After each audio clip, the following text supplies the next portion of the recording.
They say every great story has a moment where everything changes. Sometimes it's loud fireworks, applause, and a sudden burst of light. And sometimes it's quiet.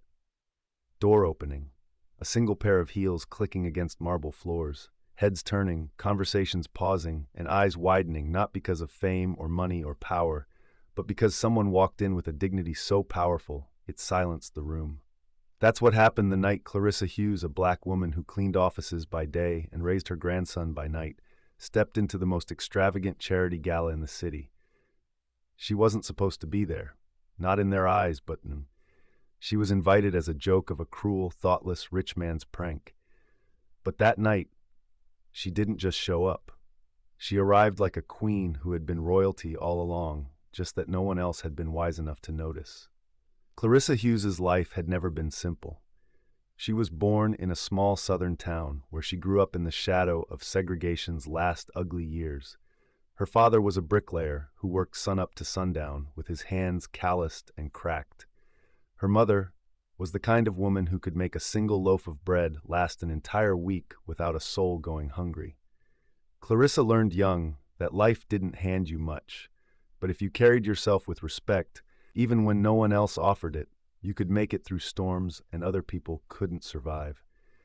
When she was 19, she moved to the city with big dreams of becoming a singer. She had a voice smooth, rich, warm like Sunday morning coffee. But life had other plans. Her first love, the man she thought she'd marry, left when their son was barely a year old. 2 years later, that son, Marcus, was killed in a car accident caused by a drunk driver. Clarissa's world cracked, but she didn't fall apart. Because there was someone who needed her now. Marcus's son, her grandson. Elijah became her reason for breathing. She worked 2 jobs, sometimes 3 cleaning jobs a day just to keep a roof over their heads. And even when her knees ached and her hands swelled from scrubbing floors, she made sure there was music in their small apartment humming old gospel tunes while Jordan did his homework at the kitchen table. By day, she cleaned offices. By night, she took care of her teenage son, Elijah, in their small 2-bedroom apartment on the west side of the city. It wasn't a bad neighborhood. It's just the kind of place where dreams had to work harder to survive. Clarissa was the type who never asked for much. She worked quietly, never complained, and kept her head down when people treated her as though she were invisible. She'd learned early on that some people only saw the uniform, not the person wearing it. But what they didn't know was that before life turned its sharp corners on her, she'd once been someone else entirely. In her 20s, she'd been a rising star in a local jazz club, velvet voice, stage presence, the kind of natural elegance that made people lean forward in their seats just to catch every note. She sang in evening gowns, not rubber-soled shoes. She had the kind of confidence that came from knowing you could own any room you walked into. Then came the series of storms. Her husband, charming, full of promises, left one morning and never came back, leaving her mountain of unpaid bills and a toddler. The jazz gigs dried up when she couldn't commit to late-night sets. She traded spotlights for mop buckets, applause for the steady hum of cleaning machines. And while she never stopped loving music, she quietly locked that part of herself away. The millionaire Daniel Crane had no idea about any of that when he handed her the invitation. In fact, he hadn't even personally handed it to her. It was a folded gold-embossed card left carelessly on a desk she was dusting. He'd made a passing joke to his colleagues earlier that day. Maybe we should invite her to the gala. Imagine that Clarissa Hughes, the cleaning black lady, in this place. Wouldn't that be something? The men laughed. The women smirked. They assumed she wouldn't dare show up. But Clarissa didn't throw the invitation away. She took it home and set it on her small kitchen table, staring at it between sips of tea. Elijah, wise beyond his 16 years, had noticed. "You gonna go?" he asked. She shook her head. "That's not for me, baby." But Elijah leaned forward, his eyes bright. "Why not? You've spent your whole life making places shine. Maybe it's time you let a place see you shine." Those words lingered with her for days. And so, quietly, without telling anyone at work, she made a decision. She dug into the back of her closet and found the gown she hadn't worn in over a decade, emerald green, her best color. She took it to a small tailor shop run by a kind woman who didn't ask questions. She just smiled and said, We'll make it fit again. When the night of the gala arrived, she didn't sneak in timidly, but she walked in like the music of her youth that never stopped playing. From the moment she stood in that grand hall, Clarissa wasn't just attending an event. She was reclaiming a part of herself. And Daniel Crane, a wealthy man, untouchable, used to controlling the script, found himself strangely quiet. There was something about her that unsettled him. And it wasn't just the transformation. It was the way she carried herself, as if she'd been somewhere higher than his world before, and could see through the veneer of his power.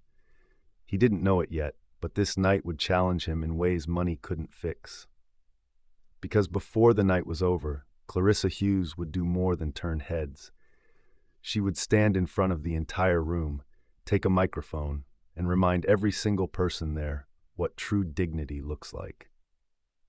The string quartet in the corner barely noticed her at first. They kept playing their delicate waltz as Clarissa stepped onto the marble floor, the train of her gown brushing over the stone like a whisper. Conversations wavered mid-sentence. Eyes turned. At first, people didn't recognize her, and why would they? The woman they saw in this room was a far cry from the one they'd passed in the hallway with a mop bucket. Daniel Crane was standing near the champagne tower holding court with a cluster of investors. His voice was smooth, his smile practiced, his cufflinks glittering under the golden lights. But when he caught sight of her, his words caught in his throat. Clarissa didn't rush toward him. She moved slowly, deliberately, like she knew she belonged there.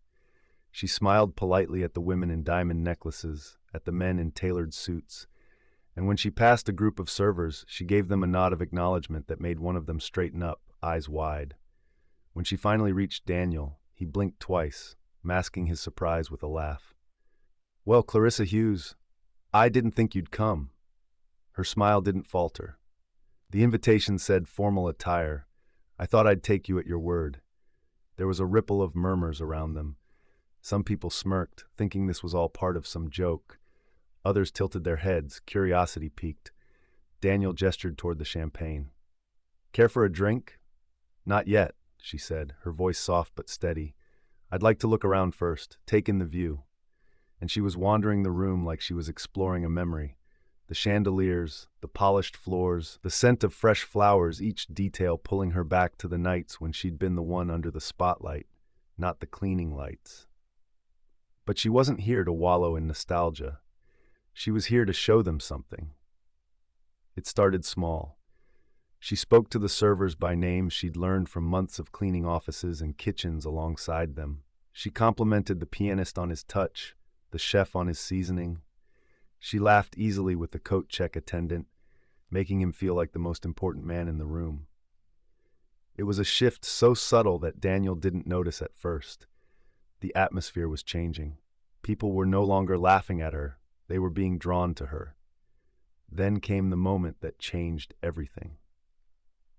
Halfway through the evening, one of the gala's organizers took the microphone to thank everyone for attending. Clarissa stood quietly at the back, her hands clasped, until the organizer spotted her and, in a moment of well-meaning condescension, called her to the stage. "Why don't you say a few words, Miss Hughes? Tell us what it's like to see our little world from your unique perspective." The room chuckled. Even Daniel smirked, thinking this would be awkward. But Clarissa stepped up without hesitation. She took the microphone, her fingers brushing the cool metal, and for a heartbeat the room went still. She didn't talk about cleaning floors. She didn't talk about hardship.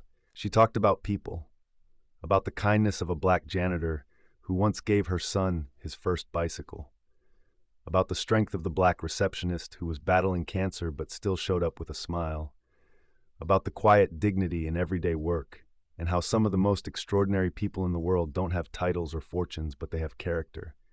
And then, almost without thinking, she sang. It wasn't planned. But as she stood there, she remembered the old jazz standard she used to close her shows with, a song about rising after the fall, about carrying light through the darkness. Her voice, rich and warm, floated across the room, threading its way through the chandeliers, the tuxedos, the skepticism. By the time she finished, the room was silent. Not from discomfort, but from awe. And somewhere in that quiet, Daniel Crane felt something unfamiliar pressing against his carefully built armor. Respect. The applause began softly, almost cautiously, then swelled until it filled the hall like a tide rushing in. People rose from their seats, clapping, some even whistling, not because it was polite, but because they had felt something. Clarissa lowered the microphone, offering a gracious nod before stepping down. She could feel the eyes on her now, but they were different. Curious, yes, but also admiring. Even the ones who had smirked earlier now seemed unsure of themselves. Daniel met her halfway across the floor. "You never told me you could sing like that," he said quietly. She tilted her head, a faint smile playing at her lips. "You never asked." He chuckled, but there was a weight behind his eyes. "Can you walk with me?" Daniel Crane said. They slipped out to the terrace, leaving the murmurs of the ballroom behind. Outside, the city lights stretched endlessly, a glittering sea. The cool night air brushed against Clarissa's skin, carrying the faint hum of traffic below. Daniel leaned on the railing. "You know, when I first saw you here tonight, I thought you were making some kind of statement, proving a point. But that," he exhaled slowly, "that was something else." Clarissa looked out at the skyline. "I didn't come to prove anything, Daniel. I came to remind people, remind myself also, that life has a way of making you forget who you were, what you can still be, when it hands you enough rough years." He was silent for a long moment, studying her. "You've been working in my offices for how long now?" 14 months. And I never knew." His voice trailed off. "You had that in you." She turned to face him fully. "Everyone has something in them, Daniel. Sometimes you just have to be in the right room for it to matter." They stood there, the air thick with unspoken things, until a burst of laughter from inside pulled them back. Daniel straightened. "Come back in. There's someone I want you to meet." When they re-entered, it wasn't like before. This time, Daniel didn't keep his distance. He led her through clusters of people, introducing her not as a waitress or the black woman who cleans his offices, but as Clarissa Hughes, one of the most remarkable voices I've heard in years. And people listened. They asked questions. They leaned in when she spoke. At one point, a balding man with wire-framed glasses approached her with a business card. "I run a small jazz club downtown," he said. "It's not much, but if you ever feel like stepping back on stage, I'd be honored to have you." Clarissa took the card gently, her fingers trembling just a little. "Thank you." It kept happening, one connection after another. The gallery owner who offered to sponsor a showcase. The charity organizer who asked if she'd sing at their benefit. Even the city's arts commissioner made a point to shake her hand. Daniel watched it all, a strange mix of pride and regret flickering in his expression. Later in the evening, as the crowd began to thin, the string quartet switched to a slow, lilting melody. Daniel extended a hand. "Would you dance with me?" Clarissa hesitated, scanning the room. Some people were watching. She could feel the weight of it.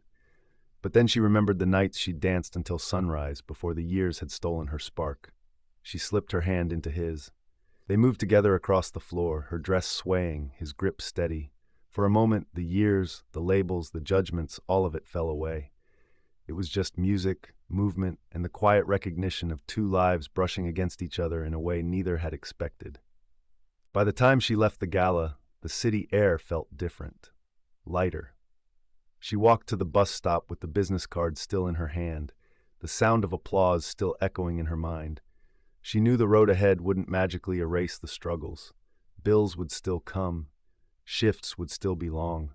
But something had shifted tonight, not in her circumstances, but in her story. She had reminded herself, and everyone in that room, that worth isn't determined by wealth, and that a single moment of courage can rewrite the way the world sees you. Sometimes the dance isn't about the music. Sometimes it's about the step you take into a room that once told you you didn't belong here, and showing them you always did. If this story of how a black waitress's courage transformed a millionaire's ballroom and her own future touched your heart, subscribe to Colorless Voices, where every voice matters and every story deserves to be heard.